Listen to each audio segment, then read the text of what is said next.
Assalamualaikum warahmatullahi wabarakatuh. Saya Aida Patricia Ilmu Sastra, nombor matrik DHU 20222688 daripada kelas Literature 5B akan membentangkan tentang pengenalan syarikat. Sektor pelancongan merupakan salah satu sumber ekonomi yang penting kepada negara. Dengan keunikan budaya, bila jadi negara kita, ia telah menjadi tarikan kepada pelancong dari seluruh dunia untuk melawat Malaysia. Dengan diversiti produk dan sambutan hangat yang telah diberikan oleh para pelancong, ia seterusnya menjadi sumber inspirasi bagi Via Travel and Tours untuk menceburi bidang ini. Melalui semangat dan dorongan yang telah diberikan oleh kerajaan, ia secara tidak langsung telah menaikkan keyakinan Via Travel untuk turut serta mengembangkan sektor pelancongan. Dengan diversiti produk tempatan yang baru, Via Travel percaya mereka boleh memperkenalkan serta mempromosi produk tempatan kepada para pelancong sama ada dari dalam maupun luar negara. Impian Via Travel adalah untuk menjadi agensi pelancongan yang berdaya saing serta mara ke hadapan bersama harapan yang menguna untuk bersama-sama mengembangkan sektor pelancongan di Malaysia. Via Travel juga telah menyediakan servis yang terbaik di dalam industri dan melengkapi jangkaan pelanggan yang Via Travel hormati. Oleh itu, Via Travel telah menerima lesen dan berniaga secara sah daripada Kementerian Pelancongan dan Kebudayaan Malaysia untuk menyusun pelancongan masuk dan keluar negara sebagai ejen tiket. Visi syarikat adalah menjadi syarikat Bumiputera yang utama dan terkenal dalam menyediakan perkhidmatan pelancongan yang berkualiti kepada pelanggan.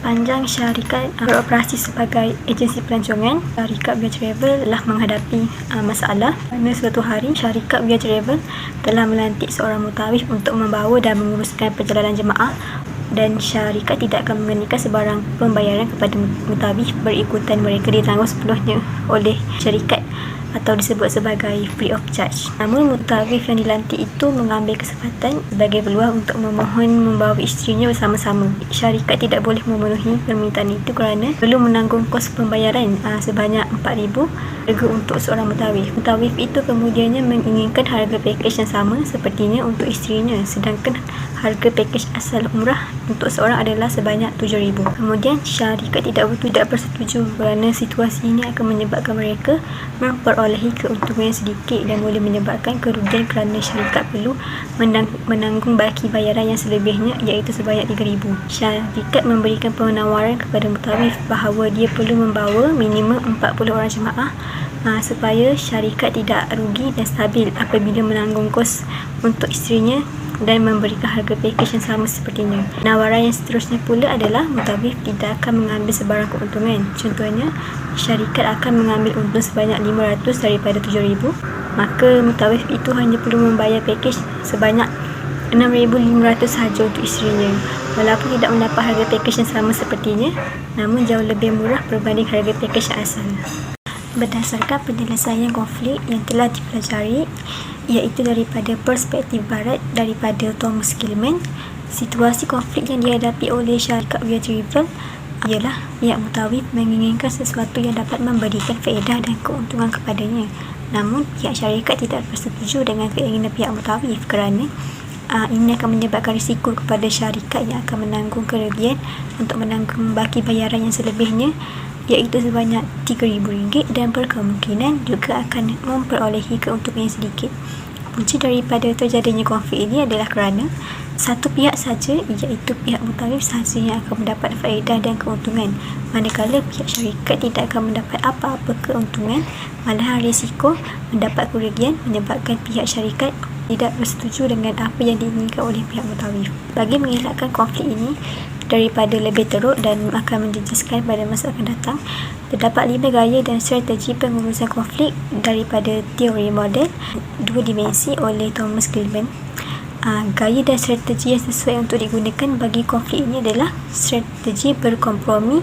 Strategi kompromi ini merupakan gaya bertolak ansur yang seimbang antara kepentingan maklumat dan perpaduan pasukan. Strategi kompromi berada di tengah-tengah antara strategi kolaborasi dan menghindar. Strategi ini antara gaya strategi pengurusan konflik yang paling dikenali dan cenderung digunakan kerana tidak memberikan personaliti dan pengurusan situasi. Situasi konflik ini sesuai menggunakan strategi kompromi jika pihak syarikat menginginkan faedah dan keuntungan serta situasi menang-menang kerana ianya merupakan arbitrasi rundingan dan tawar-menawar dengan individu yang boleh dirunding, iaitu dengan pihak mutawif. Perlu untuk pihak syarikat berkompromi dengan pihak mutawif kerana dia mampu untuk mengimbangi kuasa dan jawatan disebabkan pihak syarikat telah membuat kontrak dan meminta pihak mutawif tersebut untuk membawa dan menguruskan perjalanan jemaah umrah di Tanah Suci. Jika tiada wakil, iaitu pihak mutawif, maka tiada wakil yang akan membimbing perjalanan ibadah jemaah umrah di Tanah Suci.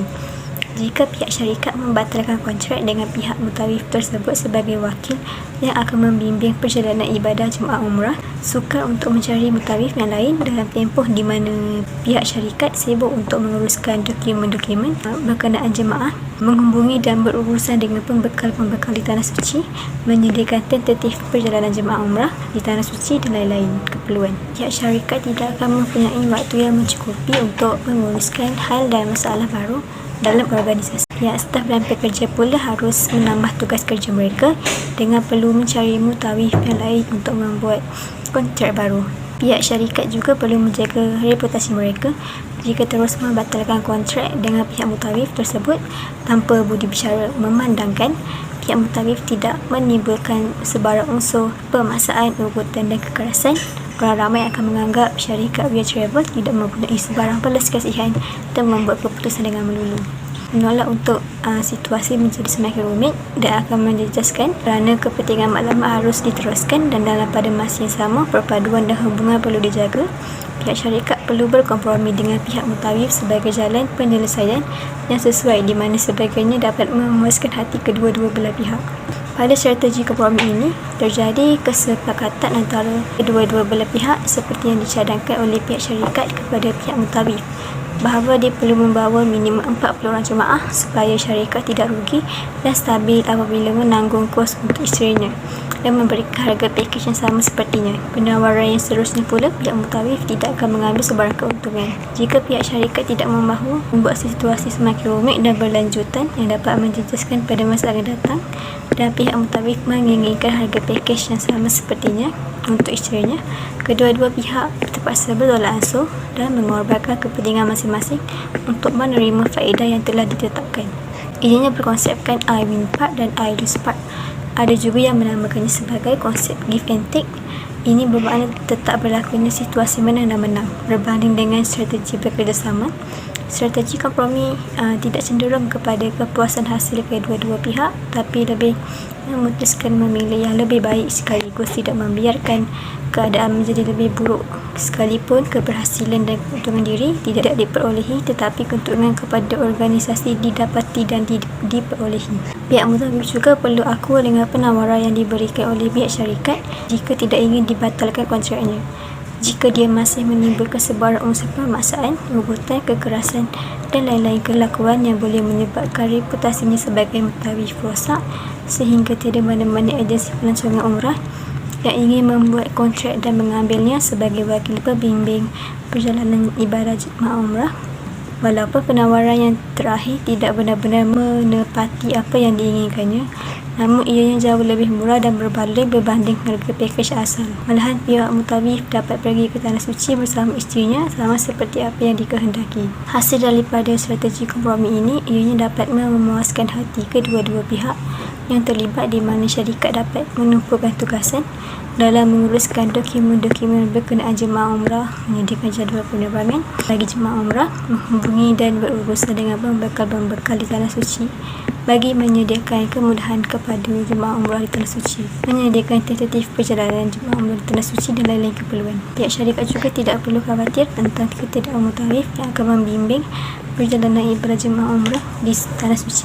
Pihak mutawif juga mendapatkan faedah dan keuntungan daripada permintaannya sendiri jika dia menerima tawaran yang diberikan oleh pihak syarikat. Perpaduan dan perhubungan bersama pihak syarikat dan pihak mutawif juga dapat dikekalkan kerana tiada sebarang pergaduhan dan perbalahan yang timbul dan dapat berurusan bersama dengan lancar pada masa yang akan datang juga. Manakala kebarangkalian kelemahan dalam menggunakan strategi ini adalah pihak syarikat hanya menyelesaikan konflik hanya sebahagian saja kerana meletakkan kata putus untuk sementara waktu semasa pihak mutawif menyatakan keinginannya dan boleh memberikan konflik tambahan dalam jangka masa yang panjang. Sebagai contoh, pihak mutawif memilih penawaran yang kedua yang telah diberikan oleh pihak syarikat. Maka tidak mustahil suatu hari nanti pihak mutawif tersebut akan kembali mengatakan keinginannya yang sama kepada pihak syarikat. Sedangkan untung 500 daripada pakej 7,000 yang diambil oleh setiap jemaah juga termasuk dengan untung bagi pihak syarikat. Ini akan menyebabkan pihak syarikat sukar untuk membuat dan memberikan keputusan yang muktamad kepada pihak mutawif, kelak malahan sukar dalam memperolehi keuntungan. Assalamualaikum warahmatullahi wabarakatuh. Nama saya Nurizati Akfam binti Adi Azman. Saya dari kelas DPH 5B. Untuk bahagian pengurusan konflik menurut perspektif Islam ini, berpandukan 9 gaya pengurusan menurut perspektif Islam. Strategi yang dipilih bagi menyelesaikan konflik antara syarikat Riyadh Travel and Tours dengan pihak mutawif adalah dengan mewujudkan komunikasi berkesan. Hal ini kerana tanpa adanya tata cara komunikasi yang tepat, sukar untuk sesebuah organisasi untuk mendapatkan solusi terbaik dalam menyelesaikan sesuatu masalah yang timbul. Strategi mewujudkan komunikasi berkesan ini secara umumnya merupakan teras dalam segala bentuk hal aktiviti yang melibatkan organisasi, tidak kira dalam konteks intra maupun interorganisasi. Strategi ini dipilih kerana dalam Islam juga komunikasi amat ditekankan seperti mana di dalam surah An-Nahl ayat 125 yang menerangkan betapa perlunya kita memberikan perhatian kepada komunikasi berkesan. Konflik ini juga sesuai menggunakan kaedah ini kerana ianya bersifat persuasif ataupun pemujukan. Syarikat Riyadh Travel and Tours boleh mengambil pendekatan ini untuk berunding secara baik tanpa menyakiti mana-mana pihak dengan menitikberatkan nilai etika dan akhlak yang telah diterapkan dalam agama. Hal ini kerana pemujukan dalam apa jua bentuk tanpa tata cara standard etika yang betul tidak akan diterima sesiapa. Selain itu, ini juga bagi menjaga imej profesional syarikat agar pihak luar tidak memandang serong ke atas layanan pihak syarikat terhadap mutawif. Persoalannya, bagaimanakah untuk memperoleh kemahiran komunikasi yang baik? Mahir dalam komunikasi bermakna seseorang itu telah dapat menguasai berbagai bentuk komunikasi. Dalam literatur komunikasi Islam, kita didedahkan dengan 6 jenis gaya bicara atau perbicaraan kaulan yang dikategorikan sebagai kaedah, prinsip atau etika komunikasi Islam.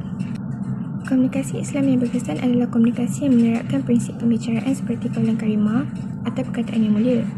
Kita diperintahkan untuk mengucapkan perkataan yang baik kerana apa-apa yang disahihkan dengan benar adalah sesuatu yang menyeru kepada kebaikan dan menyenangkan. Dalam konflik syarikat Riyadh Travel and Tours ini, perlulah mengelakkan daripada menggunakan kata-kata yang bersifat yang ada unsur cacian ataupun kejian.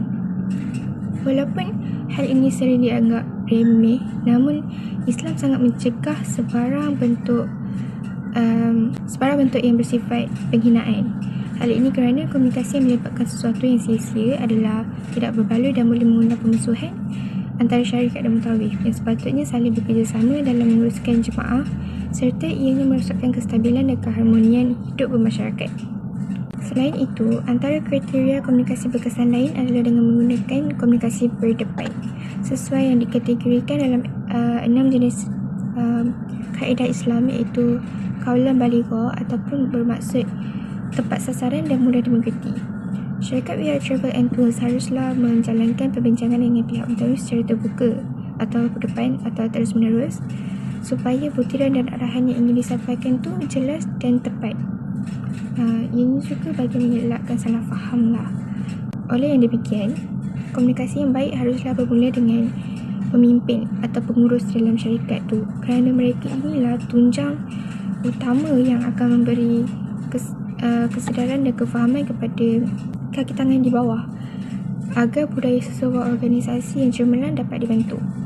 Justru itu, para kaki tangan yang mempunyai kemahiran berkomunikasi yang baik membolehkan mereka berhadapan dengan pihak lain dengan lebih efisien. Keberkesanan komunikasi yang diabaikan akan menggagalkan pencapaian matlamat syarikat dalam menyelesaikan masalah. Walaupun begitu, tidak semua orang boleh berkomunikasi dengan baik. Dan namun kemahiran ini boleh diasah sedikit demi sedikit dengan mempelajari dan mempraktikkan komunikasi dengan hikmah. Ini bermaksud pihak syarikat perlu menyampaikan dengan cara bijaksana, namun masih mengekalkan ketegasan atau kebenaran di atas apa yang ingin disampaikan. Apa yang penting adalah maklumat yang ingin disampaikan itu mestilah disokong dengan hujah yang kukuh yang mampu memberikan keyakinan kepada pihak yang mendengar. Komunikasi berkesan sangat diperlukan syarikat Via Travel and Tours ini kerana kegagalan berkomunikasi dengan baik akan melahirkan suasana yang tidak harmoni dan akhirnya akan memberikan kesan negatif terhadap pengurusan dan pentadbiran sesebuah syarikat tu. Ia juga akan menimbulkan rasa curiga dan sangkaan-sangkaan buruk ke atas pentadbir oleh para rakan kongsi dan ini juga akan menimbulkanlah konflik dalam berorganisasi. Keperluan untuk mewujudkan komunikasi ini telah dibuktikan dengan pelbagai kajian yang dilakukan sama ada dalam negara atau di luar negara berkaitan dengan komunikasi dalam berorganisasi. Namun begitu, kita juga perlu sedar bahawa tidak semua manusia mempunyai tahap pemikiran dan ilmu yang sama. Kerana itu tidak dinafikan mungkin akan ada sedikit perbalahan atau salah faham antara pihak mutawif dengan pihak syarikat, dan kerana itulah huraian di atas telah menunjukkan komunikasi merupakan elemen yang sangat penting dalam mencapai matlamat organisasi. Di sini peranan pemimpin syarikat Via Travel and Tours menjadi pelengkap untuk membawa syarikat ke hala tuju yang dikehendaki. Komunikasi melibatkan perancangan yang penuh waspada, pelaksanaan strategi yang tepat dan penilaian yang konsisten ke atas komunikasi akan memudahkan syarikat mengenal pasti masalah dan melakukan tindakan segera untuk menangani masalah yang berlaku sebelum ianya menjadi parah. Sekian itu sahaja untuk bahagian pengurusan menurut perspektif Islam. Assalamualaikum warahmatullahi wabarakatuh. Saya Muhammad Qurratu Akmal bin Ahmad Rizal daripada kos DPSU 5B. Seterusnya saya akan menerangkan situasi kedua yang berlaku di syarikat Via Travel. Pertama sekali, syarikat Via Travel ini telah pun berjaya beroperasi lebih daripada 10 tahun dan kini diuruskan oleh dua orang pengurus, iaitu Akmal Akram bin Ismail bersama dengan Faridah binti Ismail. Dan dalam 9 tahun ini, syarikat Via Travel mempunyai sebanyak 8 orang kaki tangan pekerja bagi melancarkan operasi syarikat. Sehubungan dengan itu, kini syarikat Via Travel sering menghadapi masalah konflik di antara jabatan, iaitu bercampur kerja di antara satu jabatan dengan jabatan yang lain kerana kekurangan kaki tangan pekerja. Contoh yang berlaku ialah pekerja yang bertanggungjawab menguruskan bahagian pelancongan tidaklah ramai dan kebanyakan daripada mereka telah pun berkahwin. Jadi bagi mereka yang telah berkahwin ini, agak sukar untuk mereka melibatkan diri melaksanakan tugas yang perlu kepada membawa pelancong pergi keluar. Oleh itu, jabatan lain seperti eksekutif umrah kadang-kadang terpaksa pergi ke Sarawak dan sebagainya bagi menggantikan tugasan pelancongan. Walaupun tugasan tersebut bukanlah skop tugasan eksekutif umrah. Dan perkara ini menyebabkan skop tugasan eksekutif umrah tergendala. Jabatan eksekutif umrah ini tidaklah mempunyai pekerja atasan seperti jabatan-jabatan lain. Jabatan eksekutif umrah ini hanya diuruskan oleh seorang pekerja dan terus kepada pengurus.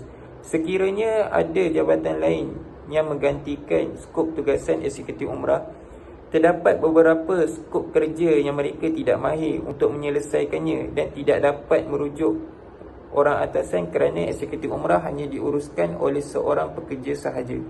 Ini yang menyebabkan skop tugasan eksekutif umrah akan tergendala sekiranya eksekutif umrah ini menggantikan tugas pelancongan. Oleh kerana kekurangan kaki tangan tenaga kerja dalam sesebuah jabatan di syarikat Via Travel sebagaimana di atas, syarikat terpaksa membuat inisiatif dengan memastikan tiada tarikh yang bertembung, iaitu apabila tarikh penerbangan jemaah umrah ke Tanah Suci tidak akan ada sebarang aktiviti pelancongan yang lain.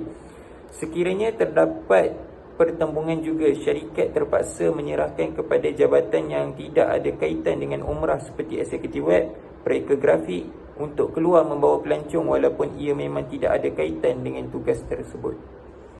Baik, seterusnya saya akan menerangkan berkaitan penyelesaian konflik kedua daripada perspektif barat, iaitu Thomas and Kellerman.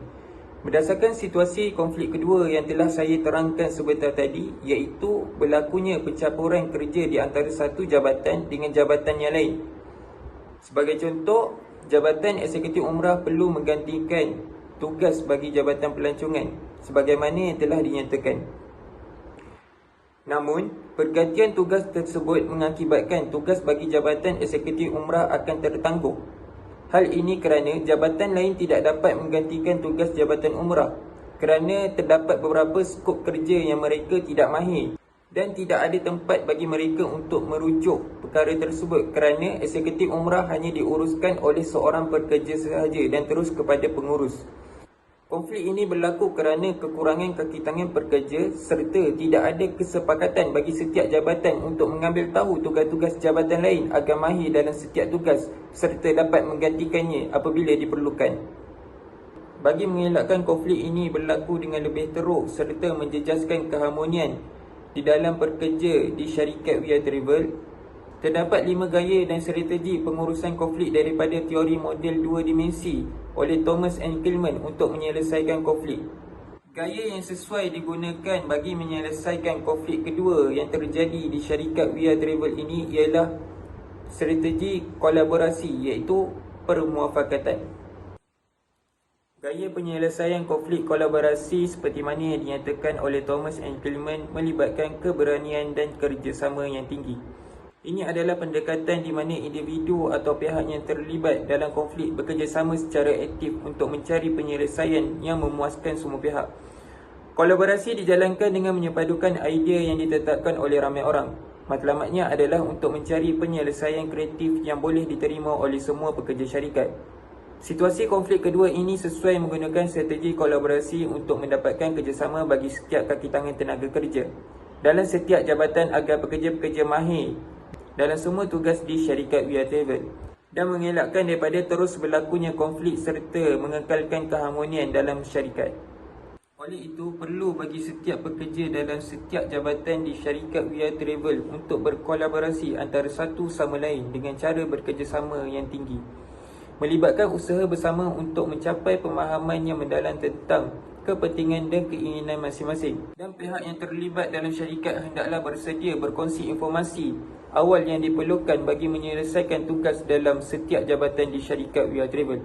Serta setiap pekerja hendaklah mendengarkan dengan penuh perhatian dan berusaha menciptakan penyelesaian yang saling menguntungkan, iaitu kedua-dua pihak dapat mencapai matlamat masing-masing di situasi menang-menang, iaitu di mana apabila berlakunya kerjasama yang tinggi yang diberikan oleh setiap pekerja di syarikat We Are Travel serta berkongsi informasi awal berkaitan kerja-kerja di setiap jabatan akan membantu mereka untuk mengatasi masalah konflik yang terjadi ini, kerana apabila adanya kerjasama di antara setiap pekerja di dalam setiap jabatan serta pengetahuan awal ini akan meningkatkan lagi kemahiran mereka dalam setiap jabatan dan akan mengelakkan konflik ini daripada terus berlaku, kerana apabila satu jabatan seperti jabatan umrah menggantikan tugas bagi jabatan pelancongan, terdapat pekerja lain yang dapat menggantikan jabatan umrah kerana perkongsian pengetahuan berkaitan tugas dalam jabatan itu telah dilakukan dan mereka dapat memahirkan diri mereka dalam melaksanakan tugas tersebut. Kolaborasi ini walaupun berguna tetapi ada juga kebarangkalian kelemahan dalam menggunakan strategi ini, antaranya ialah kadang-kala sukar untuk mencapai kata sepakat atau persetujuan yang memuaskan hati semua pihak. Proses kolaborasi boleh berhenti di tengah-tengah jalan jika tiada kemahuan atau kesanggupan untuk mencapai kompromi. Selain itu, memerlukan masa yang sesuai untuk mencapai persetujuan serta kemahiran bagi setiap pekerja dalam melaksanakan tugas dalam setiap jabatan. Dan dalam menggunakan strategi kolaborasi ini memerlukan penglibatan aktif daripada semua pihak yang terlibat, Jika satu atau lebih pihak tidak mahu bekerjasama, pendekatan ini mungkin tidak akan berkesan serta memerlukan masa yang lama. Kerana apabila menggunakan strategi kolaborasi ini, hendaklah bagi setiap pekerja untuk saling-saling bekerjasama dan memberi komitmen yang baik. Sekiranya seseorang atau lebih pekerja tidak mahu memberi kerjasama, strategi ini mungkin tidak akan berhasil kerana strategi ini memerlukan kepada kesepakatan, iaitu kerjasama di antara satu sama lain bagi mencapai matlamat yang diinginkan. Meskipun memiliki kelemahan, strategi kolaborasi masih dianggap sebagai pendekatan yang baik bagi menyelesaikan konflik yang berlaku di dalam syarikat ini, kerana dapat memberikan pemahaman bersama, hubungan yang lebih baik dan penyelesaian yang berkesan dalam jangka panjang. Hasil daripada strategi kolaborasi ini dengan kerjasama yang tinggi dalam perkongsian informasi serta komitmen yang diberikan oleh setiap pekerja bagi setiap jabatan dapat meningkatkan kemahiran mereka dalam melaksanakan semua tugas di syarikat We Are Travel.